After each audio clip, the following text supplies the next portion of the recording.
Hello guys, welcome back to my channel. I hope you all are doing good. Guys, आज हम लोग पढ़ेंगे important case laws and preamble. बहुत आराम से समझेंगे कि कौन कौन से केसेस हैं जो आपको मेंशन करने पड़ते हैं। तो पहला केस है बेरुबरी यूनियन केस 1960। इस केस में सुप्रीम कोर्ट ने ये हेल्ड किया preamble is not the part of the constitution. Although काफ़ी अच्छे से इसकी इम्पोर्टेंस रिकॉग्नाइज की गई थी। जैसे कि ये कहा गया, it is key to the minds of the makers of the constitution. और अगर कोई भी मीनिंग को इंटरप्रेट करने में प्रॉब्लम आ रही है, जैसे कि उसका एक से ज़्यादा मतलब निकल कर आ रहा है, ठीक है, इन दैट केस आप जो है प्रिएम्बल का असिस्टेंस ले सकते हैं। ओके, अब हम देखते हैं दूसरा केस। दूसरा केस है state of Rajasthan versus Basant Nahata. Guys, actually क्या है कि बाकी केसेस तो सभी लोग लिखेंगे, बट अगर आपको कोई एच चाहिए होती है अपने आंसर्स में, इफ़ यू वांट दैट, तो आपको कुछ ना कुछ थोड़ा अलग मेंशन करना ही होता है। सिमिलरली सबका एक जैसा रहेगा तो मार्क्स भी फिर उसी हिसाब से होते हैं। इसलिए मैंने सोचा कि that I should provide you something different and very easy to. So this second case is, in this case supreme court ने ये कहा कि वही एम्बिग्यूटी वाली बात जो थी वो इस केस में भी बोला कि if any term used in any of the articles is ambiguous then assistance may be sought to objectives enshrined in preamble. I hope clear हो गया आप सबको।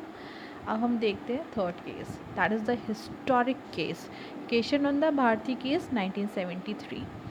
इस केस में 13 जज बेंच बैठी थी, द लार्जेस्ट बेंच, और 11 सेपरेट ओपिनियंस थे इसमें। सो सुप्रीम कोर्ट ने क्या हेल्ड करा? सुप्रीम कोर्ट ने ये कहा कि जो प्रिएम्बल है it is part of the constitution. आज भी यही स्टेटस है कि preamble is the part of the constitution.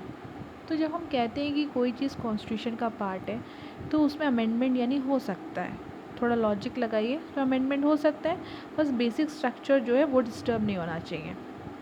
Law की लैंग्वेज में कहें तो वो वॉयलेट नहीं होना चाहिए।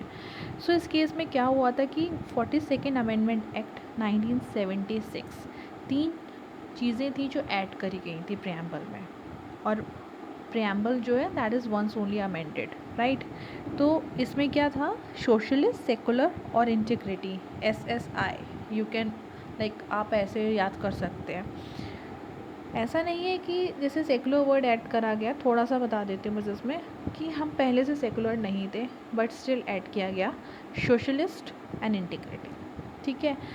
इवन और भी चीज़ें थी केशवानंद भारती केस में जो बोला गया, उसमें ये भी कहा गया कि जो प्रिएम्बल है that is not a source of the power, ठीक है, नाइदर सोर्स ऑफ लिमिटेशन।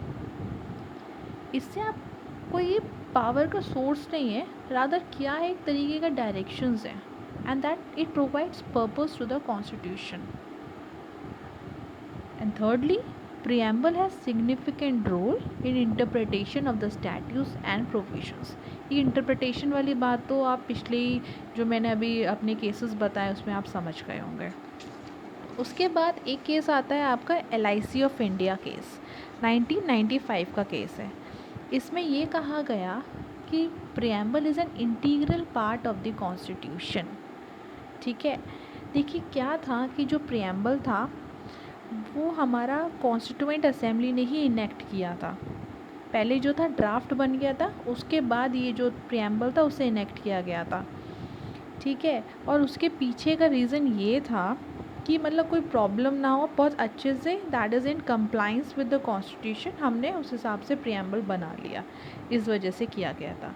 तो जब प्रिएम्बल इसका पार्ट था तो ये कहा गया कि भाई ठीक है, ये हमने एक तो कॉन्स्टिट्यूएंट असेंबली की जो डिबेट्स थी उसमें सब डिस्कशन हुआ था, तो इसलिए उसको इंटीग्रल पार्ट भी कह दिया गया, right. So guys, I hope आपको मेरा ये जो छोटा सा सेशन था पसंद आया होगा। So please do like, share and subscribe. Thank you so much.